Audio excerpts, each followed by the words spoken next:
बिस्मिल्लाहिर्रहमानिर्रहीम। अस्सलाम वालेकुम वरहमतुल्लाहि वबरकातुहू। अल्लाहुम्मा सल्लि अला मुहम्मद व आले मुहम्मद। रब्बि इश्रह ली सदरी वयस्सिर ली अमरी वहलुल उक़दतम मिन लिसानी यफ़क़हू क़ौली। आमीन। ख़वातीन व हज़रात, आप देख रहे कुतुब ऑनलाइन और मैं हूँ बिलाल कुतुब। और आज का दिन आपके सवाल व जवाब का होता है, आपके मसाइल सुनने का होता है, और अल्लाह जो भी तौफ़ीक देता है उसके मुताबिक उस पर शरीयत के पैमाने में भी और अखलाकियात और ज़माने के पैमाने में भी आपसे बात की जाती है। हमेशा की तरह कोई शफ़ीक शख्सियत हमारे साथ होती है। अमीर अब्दुल क़दीर अवान साहब, अस्सलाम वालेकुम।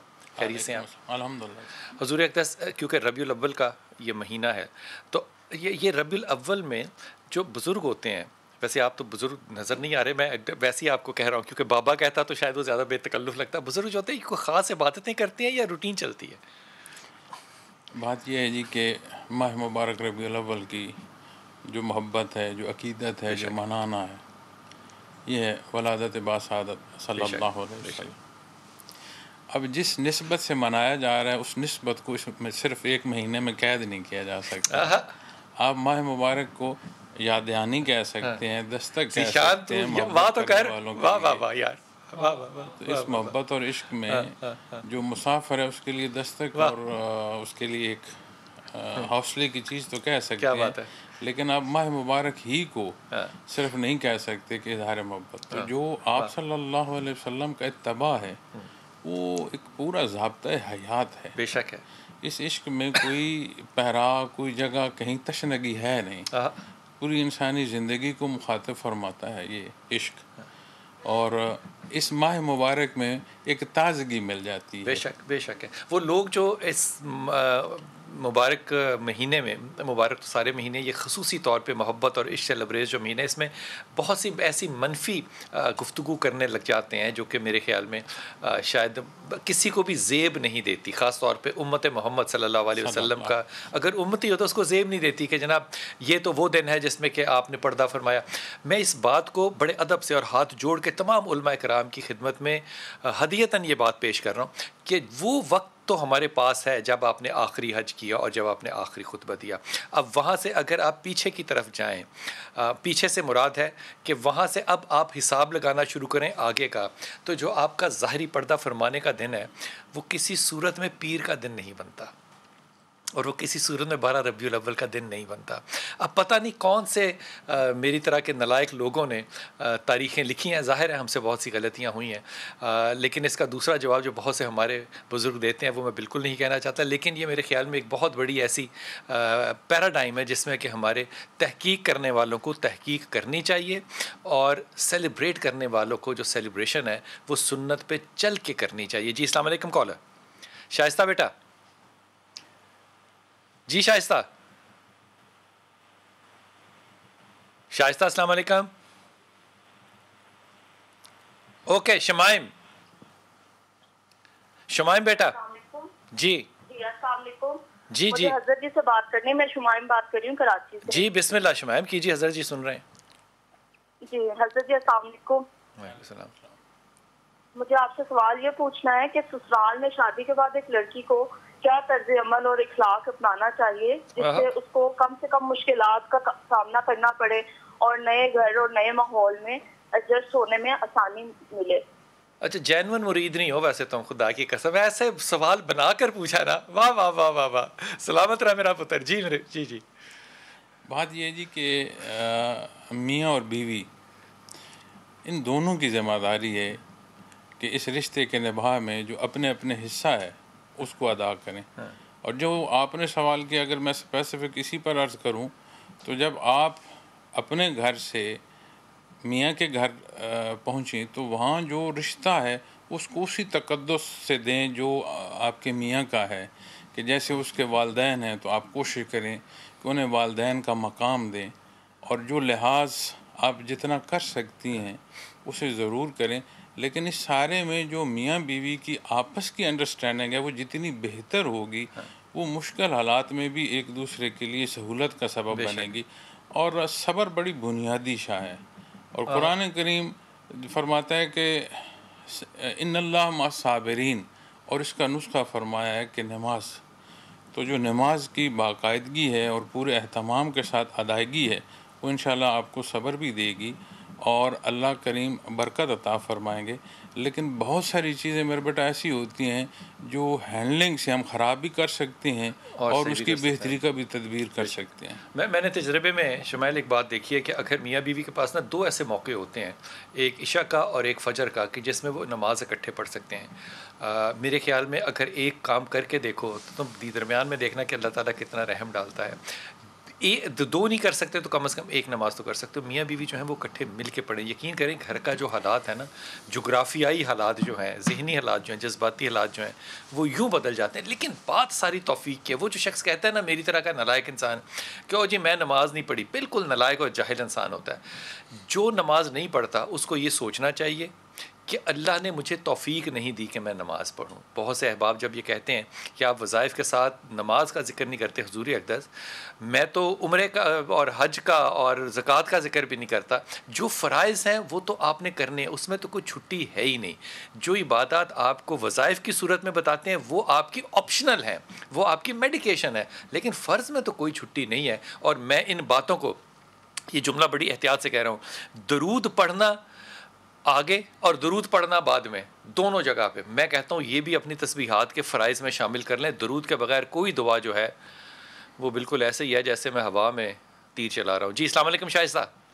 हेलो अस्सलाम वालेकुम जी सर, क्या हाल है? जी अल्लाह का शुक्र बेटा। सर मैंने पूछना था, मेरी बेटी है, इज़्ज़ा नाम है। इज़्ज़ा, कितनी उम्र है इज़्ज़ा की? हाँ जी, इज़्ज़ा की शादी हुई हुई है, 24 ईयर उसकी एज। अच्छा अच्छा। और शादी को 3 साल हो गए हैं और मेडिकल रिपोर्टिंग बिल्कुल ठीक है। इज़्ज़ा के शौहर का क्या नाम है? जी इज़्ज़ा के शौहर का क्या नाम है? जहांगीर। जहांगीर। मेडिकल रिपोर्ट्स दोनों की ठीक हैं?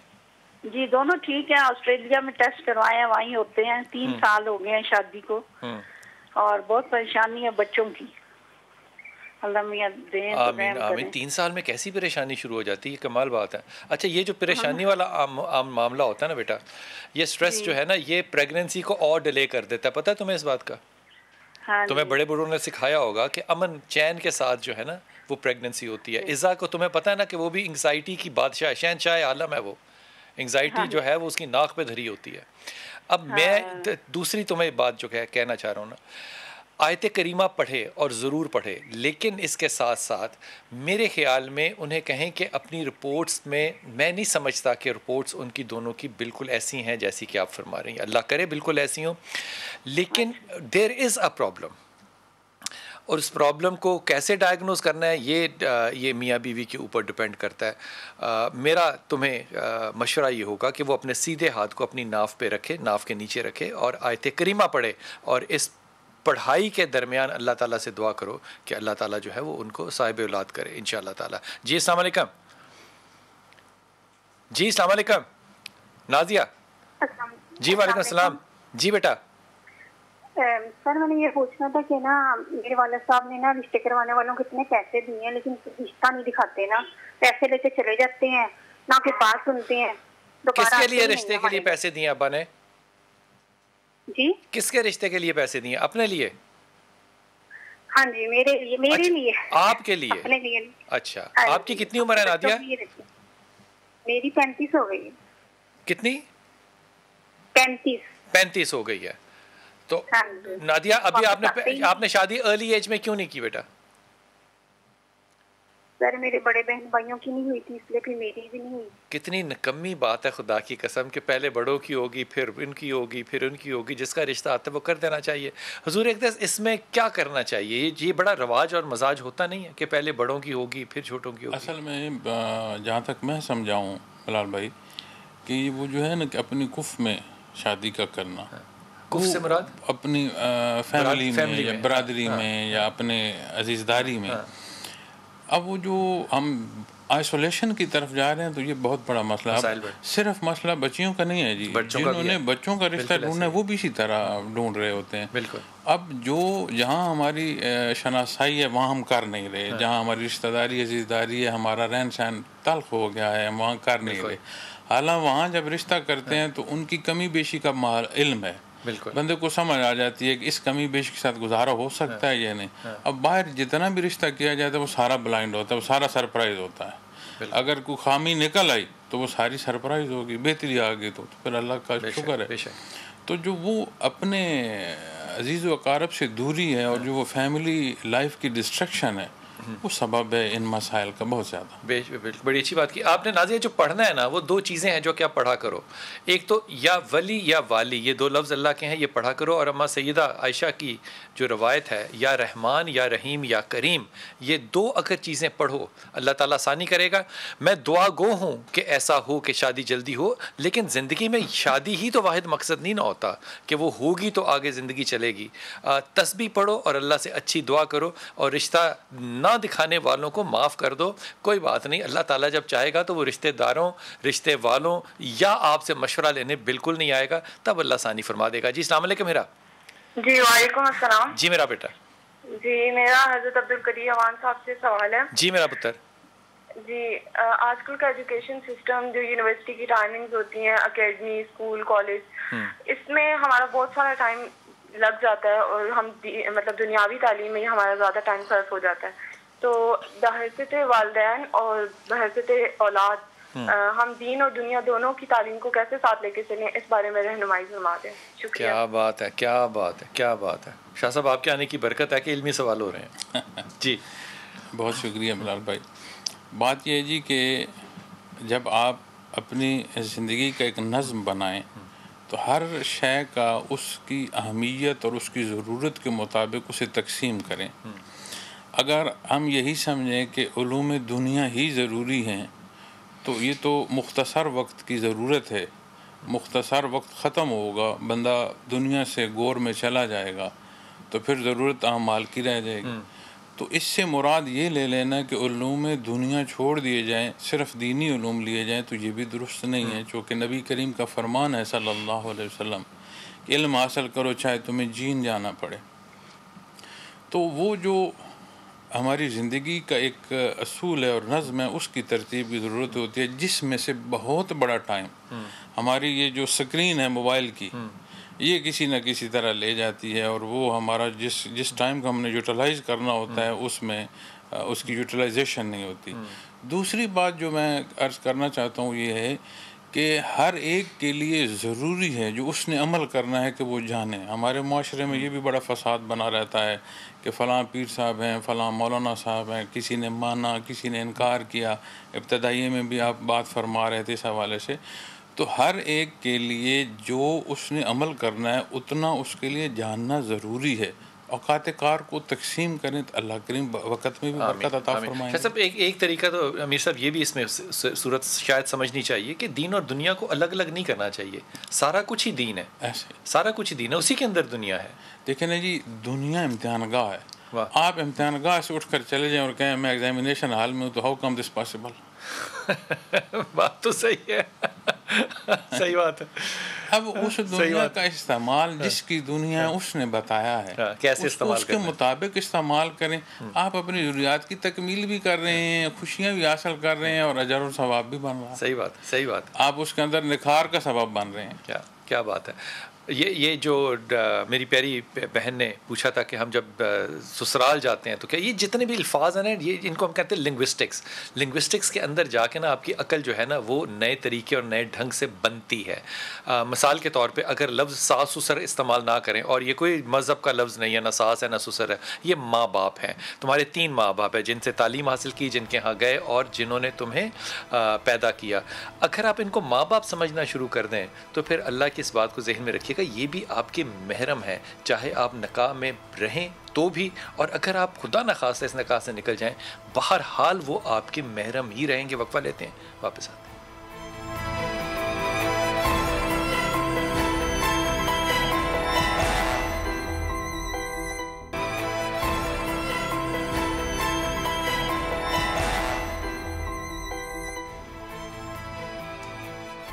बिस्मिल्लाहिर्रहमानिर्रहीम। आज के दिन आपके साथ आपकी कॉल्स अटेंड करते हैं और आपके मसाइल सुनते हैं, और हमारे साथ जो हस्ती होती है वो आपके मसाइल पे आपको मजहबी और माशरती और माशी हर तरह के जो राय है वो आपको पेश करते हैं। अब्दुल कदीर अवान साहब हमारे साथ आज। जी अस्सलाम वालेकुम शाजिया। वालेकुम अस्सलाम। जी मेरा पुत्र। बिलाल भाई, मैंने अपनी बेटियों के बारे में आपसे पूछना था। इकरा कैसर है, 25 साल की, उसका रिश्ता आया हुआ है। शारिफ अब्बास लड़का है, वो शिया है। अच्छा। और हम है अहले सुन्नत। तो ये क्या मेरे लिए बेहतर होगा, ये बता दें। और दूसरा है नूरुल हुदा। अच्छा। वो 24 साल की है। अच्छा। उसके बिलाल भाई रिश्ते आते हैं, मंगनी तक हो जाती है, तो दूसरे या तीसरे दिन बाद उसका जवाब हो जाता है। इसको अभी ये काम 3 बार हो चुका है हमारे साथ। मुझे समझ नहीं आ रही। अच्छा शाजिया, आपने अपनी पहली बेटी का क्या नाम बताया? इकरा कैसर। इकरा कैसर। ये पसंद इकरा की है या आप लोगों की है रिश्ता जो है? नहीं बिलाल भाई, ये तो वो ही बता रही है हमें। लड़का सऊदीया में है, उसके वालिदैन इंडिया में है। ये एक डिफिकल्ट सिनेरियो है ना बेटा, ये इंटरनेट की दोस्ती है जी। इसका रिश्ता जो आया ना शादी.com से, वो है ये। अच्छा, मैं फिर कह रहा हूँ, मैं बड़े अदब के साथ कह रहा हूँ, जो रिश्ते बाद में ना निभाए जाने वाले हों, बेहतर है कि इंसान 6 महीने बैठ के रो ले। बड़ी ईमानदारी से कह रहा हूँ, सारी ज़िंदगी रोना है जो बात, बेहतर है कि इंसान 6 महीने रो ले, अल्लाह ताला और अच्छे रिश्ते खोल देगा। लेकिन ये मामला जो है ना, ये किसी सूरत के अंदर भी बनता हुआ नज़र नहीं आता। लेकिन प्रॉब्लम इज़ के बेटी क्या ये मान जाएगी और विड्रॉ कर जाएगी? इस बात के ऊपर आप बहसियत माँ बेहतर समझती हैं। दोनों बेटियों को कहना कि वो या वली या वाली एक और हौल वला कुव्वत इल्ला बिल्ला 2, ये 2 तस्बीहां पढ़ें। दोनों के मजाज जो हैं वो यहाँ पे हैं, दोनों को कहना ये तस्बीहां पढ़े, अल्लाह आसानी करेगा। इस रिश्ते को मैं रिकमेंड नहीं कर सकता तुम्हें, किसी भी सूरत में करना चाहे तो उसको कोई रोक नहीं सकता। जी अमजद, अस्सलाम वालेकुम बेटा। वालेकुम अस्सलाम जनाब अली। बिलाल साहब, आप खैरियत से हैं? अल्हम्दुलिल्लाह। हजरत जी को भी अस्सलाम वालेकुम जी। मेरा सवाल है कि मुल्क भर में खानकाई निज़ाम मौजूद हैं, गद्दी नशीन भी हैं, पीर भी हैं। एक आम आदमी जिसका मुतालिया ना हो, तहकीक ना हो, तो वो अपना जो इस्लाह कल्ब के लिए इनकी तलाश करे तो असल तक कैसे पहुंचे? असल तक से मतलब ये कि देखें, जहाँ पर असल होता है वहाँ नकल भी होती है। असल बाबे तक तो, कैसे पहुंचे, ये बात हुई ना? हाँ जी, हाँ जी, हाँ। असल आदमी तक कैसे पहुंचे? मेरा सवाल मुकम्मल कर दिया। ठीक होगी जी जी जी जी। मेरी बात गुजारिश ये है जी कि बंदे को हुस्न ज़न रखना चाहिए, हुस्न ज़न रखना चाहिए ताहाँ कि कोई गलती ना करे। ठीक। क्योंकि दीन हमें जो दर्स देता है वो ये है कि आप मुस्बत सोचें, ताहाँ कि कोई गलती ना करे। लेकिन जो बात मरसा फरमा रहे हैं, इसमें नबी करीम का फरमान है सल्लल्लाहु अलैहि वसल्लम का कि जिसके पास बैठने से अल्लाह याद आए, और हुदूद क़यूद हैं कुरान और सुन्नत। ठीक। अब जब जैसे इन्होंने सवाल मुश्किल किया, मैं इस पर जवाब दूं तो ला माला एक बात आएगी कि बाकी तो दुरुस्त हैं कि नहीं, मैं दुरुस्त हूँ। बिल्कुल ठीक। ऐसी सिचुएशन बन जाती है। इसलिए मैं एक अमूमी बात कर रहा हूँ कि अल्लाह करीम ने जिसको ये तौफीक बख्शी कि वो दीन का काम कर रहा है, अल्लाह उसकी कमी बेशी माफ़ करे और उसे शर्फ़ कबूलियत अता फरमाए। तो जहाँ तक बात है किसी की पहचान की, तो फरमान जो है वो ये है कि उसके पास बैठने से अल्लाह याद आए। क्या बात है, ठीक है ठीक है। मैं आपकी मैं नाम भूल गया अपने भाई का, अमजद। मैं आपको तजर्बे से बात बता रहा हूँ, बहुत सालों की ये बात है। वो नया कुरान की तफसीर जो है ना, वो डॉक्टर इसरार साहब से जो है वो रमज़ान में सुनते थे, तो हम समझते थे कि कुरान पे हमारा ना बड़ा अहाता हो गया है, अब हम सारी चीज़ें जो हैं वो समझने लग गए हैं। तो वो एक दफ़ा अब्दुल कदीर साहब के वालिद साहब से मुलाकात हुई। मतलब कमाल, क्या कहना चाहिए, फ़कीर आदमी थे। शिमला तो वो पहनते थे, बड़ा अच्छा शिमला कहते हैं इसको, अमामे को। तो पर्सनैलिटी बड़ी अच्छी थी। तो मैंने उनसे भी जाके ये बात पूछी, तो मैंने कहा वो तफसीर कुरान तो मैंने पढ़ ली है, तो पढ़ी नहीं थी, सुनी थी। तो आप ये बताएं कि मैं आपके पास आऊँ अगर, तो क्यों आऊँ, तो आप में क्या ऐसी खूबी है? तो ये बुनियादी तौर पे बड़ा हिट करने वाला इंसल्टिंग क्वेश्चन है कि मैं आपके पास क्यों आऊँ जी। ये करना नहीं चाहिए था बिल्कुल भी। लेकिन बड़ों की जो है ना मसाल वो बड़ी मुख्तलिफ होती है। मैं इसलिए तफसील से बात बता रहा हूँ कि ये समझना। उन्होंने कहा यार देखो बैठो, तुम कहाँ से आए? मैं कहा मैं लाहौर से आया हूँ। कहते अच्छा तुम बैठो यहाँ पे, मैं तुम्हें ना कुरान पढ़ के ना सुनाता हूँ और समझाता हूँ, तो क्योंकि तुम लाहौर से, तो मैं तेन पंजाबी समझाना। उन्होंने तकरीबन कोई मेरे ख्याल में कोई 3-3.5 घंटे जो है ना, वो सिर्फ अल्हम्द बताया कि अल्हम्दुलिल्लाह जो है इसकी शनाख्त क्या है, ये सूरह इखलास की शनाख्त क्या है, अलहम्द की शनाख्त क्या है, ये क्यों आई, इनका पेश मंज़र क्या था, इनका पस मंज़र क्या था, कुल के मानी क्या होते हैं। मुझे आज तक याद है कि कुल किस चीज़ को कहते हैं। वो जो साइंस उन्होंने पढ़ानी शुरू की तो उसके बाद मैंने सोचा कि यार ठीक है आदमी को आता है, लेकिन जाते उन्होंने जुमला पता क्या कहा, उन्होंने कहा फ़ैसला पता किस बात पर करना है आपने शाह साहब। मैंने कहा सर हुक्म। अब मैं ठीक हो गया था। उन्होंने कहा कि जिसका इल्म तुमसे बेहतर होना वहाँ ज़रूर बैठा करो। मैं आज भी अपने तालिब इल्म को कहता हूँ कि जिनका इल्म आपसे बेहतर हो वहाँ ज़रूर बैठा करो। सेल्फ़ प्रेज़ करना जो है ना ये बड़ा आसान होता है, लेकिन ज़र्फ़ देखना वहाँ जहाँ इल्म भी मौजूद हो ये बड़ा कलील है इस माशरे में। ये ज़रूर देखा करो जहाँ इल्म बेहतर है आपसे वहाँ बैठो। वहाँ अल्लाह क्यों याद नहीं आएगा? क्योंकि सवाए इसके कि अल्लाह करने वालों के दिलों के अंदर मोहब्बत अहले बैत हो, आपको वो बात उनके लहजे से, ज़ुबान से, लफ्ज़ों से इस तरह बिखरती नज़र आएगी जैसे आप फूल बिखरते हुए शादियों में दुल्हनों के ऊपर देखते हैं। इंशाअल्लाह ताला इस बात को जहन में रखते हुए आगे चलना। हुजूर अक़दस, मैं ये बात कह रहा हूँ, ये हवाले के तौर पे कह रहा हूँ, क्योंकि ज़ाहिर है हर शख्स जो है वो ढूंढता है और वो ढूंढना चाहता है। वो इतनी मेहनत नहीं करना चाहता कि वो पढ़े या सुने। वो चाहता है कि मैं सुनूं बैठ के, और फिर सुनने के साथ साथ मेरे पे एक रूहानी बरकत भी हो। रूहानी बरकत भी तो इन दरगाहों से मिलती है ना। बता रहे बिलाल भाई कि ये जो नया खाना है ना, हाँ। जो दिल है, हाँ। इसकी तड़प और इसके अंदर चिंगारी पैदा हो जाए ना जी, तो फिर कहाँ जाना है, कितना चलना है, धूप है, सर्दी है, गर्मी है, क्या है, वो फिर माना नहीं रखता। वो तड़प फिर बंदे को ले जाती। और आप सल्लल्लाहु अलैहि वसल्लम की ज़िंदगी मुबारक का एक एक पहलू ऐसा है कि उसे अगर पुख्ती से पकड़ने की अपनी तय पूरी काविश और कोशिश की जाए तो वो इश्क़ इलाही में तक पहुंचाता है। अब जिसे ये समझो कि न माँ का पेट न कब्र का पेट, दोनों पेटों में मैं मुकल्लफ नहीं हूँ, मुकल्लफ यहाँ हूँ इस हयात में। क्या बात है। और यही वक्त है कि जब उसके हुजूर पेश होऊंगा तो यहाँ का सामान मेरे कंधे पर हो। क्या बात है। तो वो फिर उतनी ही तड़प से, थोड़ी देर पहले एक बेटी एजुकेशन के हवाले से बात कर रही थी, उसने वो डिग्री देखनी है, इम्तिहान देखना है, और उतनी मेहनत कर रही है कि मैं वहाँ अच्छे नंबर हासिल करूँ। बिल्कुल। तो दुनिया का इम्तिहान तो दुनिया के इख्तिताम के साथ दुनिया की ज़रूरियात तो असबाब तो ख़त्म हो गए।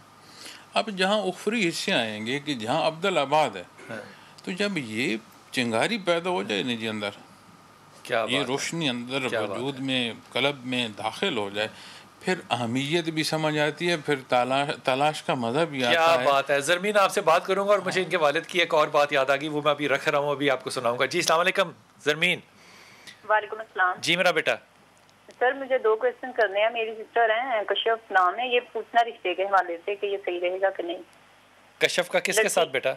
लड़की का नाम कश्यप है और लड़के का नाम ज़ईद। क्या नाम है? ज़ईद। नहीं समझ में आया। ज़ईम या ज़ईद या क्या कह रही हैं? ज़हीर। जी ज़हीर। कश्यप के साथ जी। ज़हीर देखो शरीफ आदमी है। कश्यप जो है इसका दिमाग बहुत चलता है। अगर इससे पूछो ना तो रात को सोते में भी ये सोच रही होती है। अगर तो ये अदब के साथ इज़्ज़त करेगी तो ये रिश्ता बहुत अच्छा रहेगा, और अगर ये अपनी ज़ुबान के अंदर तावीज़ नहीं रखेगी तो फिर मसला होगा। मैं इस रिश्ते को इसलिए रिकमेंड कर रहा हूँ कि लड़का अच्छा है। ये अच्छे रिश्तों को आपको अवॉइड नहीं करना चाहिए, ये कर लेना चाहिए, लेकिन इस तमही के साथ कि कश्यप को थोड़ा सा अपना जो रोमांटिसिज्म और अपना एंगर है इसको काबू करना चाहिए। वक्फ़ा लेते हैं, वापस आते हैं। और जो बात मेरे दिल में, अल्लाह करे कि इस वक्फे तक याद रहे, आपसे अर्ज़ करता हूँ कि बाबों को पहचानना जो है वो कितना अहम है, कि आज से 15-20 साल पुरानी बात भी जो है वो दिल में मेरे बिल्कुल ताज़ा है।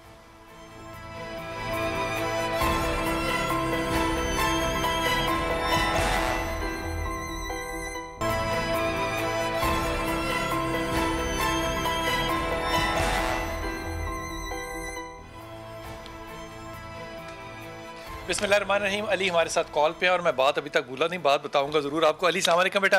वालेकुम अस्सलाम। बिलाल भाई कैसे हैं आप? अल्लाह का शुक्र। जी मेरा पुत्र। निहायत अदब से अमीर अब्दुल कदीर रवान साहब से सवाल है मेरा एक। जी जी। अर्ज है, शहादत की तमन्ना हर मुसलमान के दिल में होती है। अगर जिंदगी में मौका ना मिले तो दिल के इस इरादा पर भी कोई दर्जा मिले।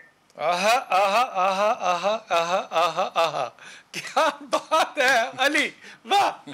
जी जी, क्या बात है, क्या बात है। बात यह है जी कि अल्लाह करीम के हुजूर हमारे अमाल, जैसे फरमाया गया ना कि जो कुर्बानी करते हैं कि वो नहीं पहुँचते, उनका तकवा पहुँचता है।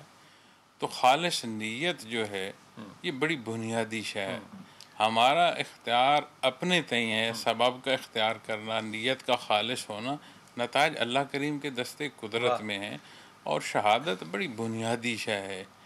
हर एक पर शहादत नबी करीम की है। कुरान करीम बयान फरमाता है तमाम उम्मतों पर शहादत उम्मत मोहम्मद रसूलुल्लाह सल्लल्लाहु अलैहि वसल्लम की है। फिर इसी शहादत में जो वजूद अल्लाह ने अता फरमाया उसे अल्लाह की राह में कुर्बान कर देना।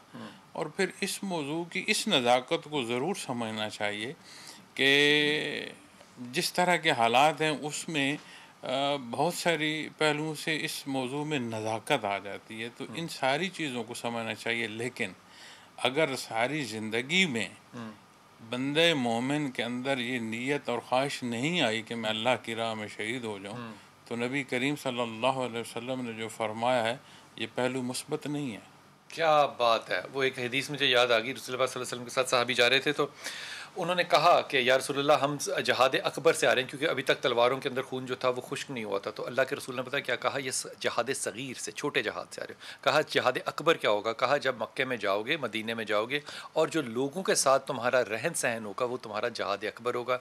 हम उस अकबर जहाद को अगर ज़िंदगी में कायम करना चाहें तो ये बहुत बड़ी सुन्नत है। हुजूर इजाज़त दें तो मैं वो बात अर्ज़ कर दूँ। कुरान हकीम में रसूल पाक सल्लल्लाहु अलैहि वसल्लम ने फरमाया कि मैं बाप हूँ तुम्हारा, और ये जो उनकी जो ज़ौजाएँ हैं वो हमारी माएँ हैं। उसकी तफसीर में कदीर साहब अवान साहब क्या फरमा रहे हैं, वो कह रहे हैं कि क्यों कहा ये, क्योंकि आपके जो दुनियावी माँ बाप हैं उन्होंने जो आपको ज़िंदगी दी वो माँ के पेट से लेके कब्र तक की दी, ये एक ज़िंदगी है। लेकिन जो नबी ने आपको ज़िंदगी दी है बहसीयत बाप के, जो अम्मा आयशा ने आपको ज़िंदगी दी है बहसीयत माँ के, वो ज़िंदगी जो है वो हमेशा की है और वो ज़िंदगी हमेशा रहने वाली है। इसलिए ये जो सारे मामलात हैं ज़िंदगी के, ये दोबारा पैदा होना, दोबारा ज़िंदा होना, ज़िंदगी एक दफ़ा मिलेगी फिर दोबारा मिलेगी। कब दोबारा? जब तुम ईमान लेकर आओगे मेरे नबी पे। जी अस्सलाम वालेकुम बेटा। जी वजीहा सर, मेरा नाम वजीहा है, मैं खुशाब से बात कर रही हूँ सर। मेरा बेटा है 2.5 साल का, मोहम्मद अब्दुल्ला फारूक नाम है उसका। जी जी। तो सर वो माशाल्लाह बहुत फर्माबरदार है, मतलब मेरी बात सुनता है, मानता है, मेरी सारी बातें मानता है। अच्छा। लेकिन कभी कभार उसके पता नहीं क्या हो जाता है, पूरा घंटा वो जिद लगा के रोता रहता है। कोई बात उसकी समझ में नहीं आती, क्यों रो रहा है, क्या वजह है, क्या जिद क्या है। छोटी छोटी बातों को ऐसे इशू बना लेगा और बेला वजह रोता रहेगा। कितनी उम्र है बेटे की? 2.5 साल है सर। मैं उसको हर दम दरूद अपनी तरफ से करती रहती हूँ, सूरतें पढ़ती हूँ। तुम्हारे शौहर का क्या नाम है? मोहम्मद फारूक। फारूक को ना जन्नत की बिशारत देना मेरी तरफ से। सर उनकी डेथ हो चुकी है। अल्लाह ताला उसके दर्जात को बहुत बढ़ा देगा इंशाल्लाह सर। 2.5 साल का बच्चा तुम्हारी जिद बन गया जी? सर वो पता नहीं मुझे, मैं जब 10 माह, अच्छा फर्ज करो कि इस वक्त वो 22 साल का होता और ये करता, फिर तो तुम्हारी को बात लगती मुझे। लेकिन 2.5 साल का बच्चा भी अगर तुम्हारा बहसीयत माँ कंपटीशन है तो मेरे ख्याल में तुम्हें वाकई बहुत ज्यादा मशवरों की जरूरत है अभी जिंदगी में। 2.5 साल का बच्चा यही करता है सर। लेकिन मैं उसको ना, उसकी जिद सारी बात है, मतलब जिस चीज को उसने लेना होता है ना, मैं वो भी उसे देती हूँ, उसे प्यार करती हूँ। सारे घर वाले उसे तवज्जो देते हैं कि शायद ये चुप हो जाए, लेकिन उसकी समझ में नहीं आती। वो 1 घंटा 2 तुम्हें समझ नहीं आती। खुदा की अल्लाह ताला तुझ पे हिदायत दे और अल्लाह ताला मुझे भी हिदायत दे। बच्चे जिद करते हैं, बच्चों का जिद का पैटर्न जो है वो 40-45 मिनट होता है। अगर तुमने हर जिद उसकी पूरी करके उसको आदत डाल दी फिर वो आइंदा भी करेगा। इसलिए अगर तुम 45 मिनट का उसका रोना 5-6 दफ़ा ले लोगी फिर वो ख़त्म कर देगा। लेकिन 2.5 साल के बच्चे के साथ माँ का जब इतना ज़्यादा रद्द अमल हो कि ए मानदा नहीं मेरी, ए 2.5 घंटे बैठा रहता, मेरे ख्याल में थोड़ा सा माँ को खुद भी सोचना चाहिए। 2.5 साल का बच्चा 2.5 साल का ही होगा ना, वो 2.5 साल के बगैर 2.5 साल से ज्यादा का अमल कैसे कर सकता है? हुजूर बड़े अदब के साथ इस पे कोई जुमला कहिए मेरी इस बहन को। ये बच्चे को लॉजिक दें। कोई भी वो बात करता है तो उसके जवाब में बजाय ज़िद के या जो कुछ इन्होंने समझा हुआ है उस जवाब को उस पर इम्पोज करने के वक्त बदल गया है। पॉजिटिव बात करनी चाहिए। बदल गया है। इनके अपने सवाल में जवाब है कि जी मेरा बच्चा 2.5 साल का है। अब उसका जवाब इसी सवाल में है कि मेरा बच्चा 2.5 साल का, तो सारे सवाल तो ख़त्म हो गए। लेकिन मैं फिर भी अर्ज़ करूँगा कि बच्चे का जिस तरह कह रहे हैं कि उनके वालिद वफात पा चुके हैं, तो उसे चाहिए कि उसके लिए और केयर हो। तो उस ज़मन में अर्ज़ कर रहा हूँ कि उसे उसके सवाल का लॉजिकली जवाब दिया करें। मेरे ख्याल में काफ़ी पैगाम हो गया कि आपका जो बच्चा है, एक तो उसका बाप नहीं है, उसके ऊपर भी प्रेशर है। 2.5 साल के बच्चे को बाप ना होने का थोड़ा सा बेनिफिट दीजिए, पहली बात। दूसरी बात ये कि बच्चे ज़िद करते हैं, बच्चे ही ज़िद करते हैं, बड़ों को ज़िद नहीं करनी चाहिए, अम्माओं को ज़िद नहीं करनी चाहिए। तीसरी बात यह कि बच्चे का पोटेंशियल रोने का 40-45 मिनट से ज़्यादा नहीं होता। आप 4-6 दफ़ा उसकी ज़िद पूरी अगर करेंगी तो वो फिर दोबारा लर्न कर लेगा इस बिहेवियर को कि मैंने ज़िद ही करनी है। इसलिए मेरा ज़ाती ख्याल जी हाँ ये है कि तुम अपनी एक्सटेंडेड फैमिली को जो हो ना, वो बच्चों की तरबियत में ज़रूर शामिल करो। और अगर ये शामिल रखोगी तो बच्चों की फिर डिस्ट्रीब्यूशन जो है ना लर्निंग की, वो ज़्यादा एक्यूरेट होती है, बहुत एक्यूरेट होती है। मिसाल के तौर पे अगर इस उम्र का बच्चा और 2.5 साल के बच्चों के साथ नहीं खेलता तो भी प्रॉब्लम होगा। अगर उसको रिश्तों में और सिक्योरिटी नज़र नहीं आती, बड़ों में, मर्दों में भी और औरतों में भी, और उसकी इनसिक्योरिटीज़ होंगी, और इस उम्र के बच्चे भी डिप्रेशन का शिकार हो सकते हैं। ये ज़िद इतनी बड़ी नहीं है, मैं इस बच्चे को बहुत अच्छा समझता हूँ। अगर कोशिश करो तो इस बच्चे को आयत करीमा पढ़ के दम करके सुलाया करो, और ख़ुद ला हौल वला कुव्वता इल्ला बिल्लाह की तस्बीह पढ़ा करो, ताकि तुम्हें अल्लाह ताला हदायत भी दे और इंशाअल्लाह ताला इस मामले को हल भी करेगा।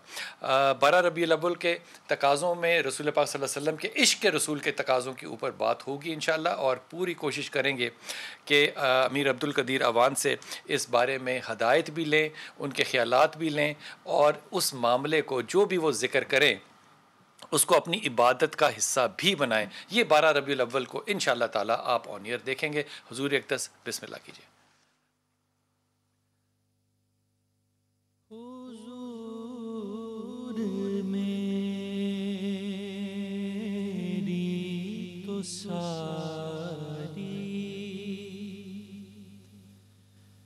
बहार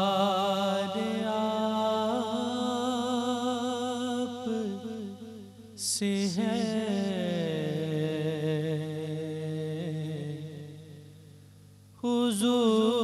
हुजूर मेरी तो सारी बहार आप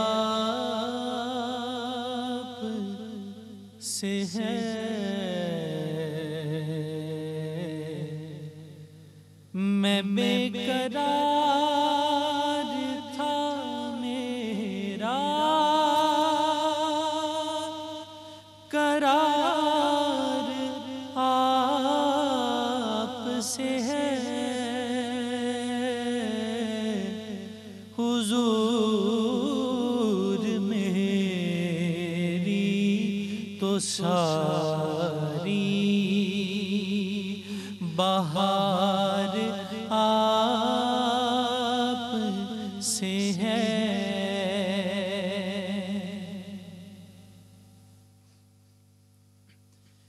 सियाह कार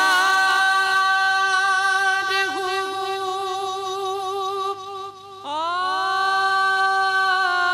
आका बड़ी निदामत है। सियाह कार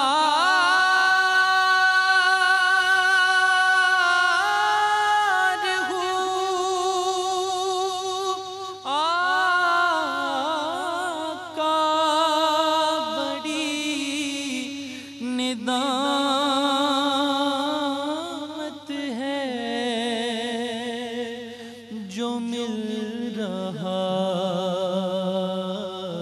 है मुझे सारा प्यार आप से है। जो मिल रहा है मुझे सारा प्यार आप से है।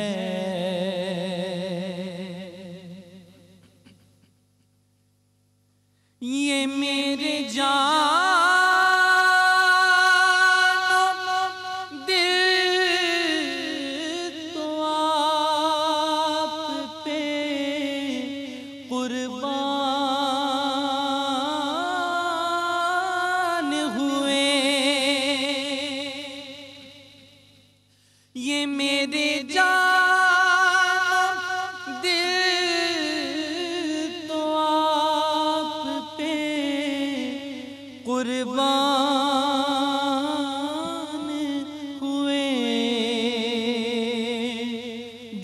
मुझे को सा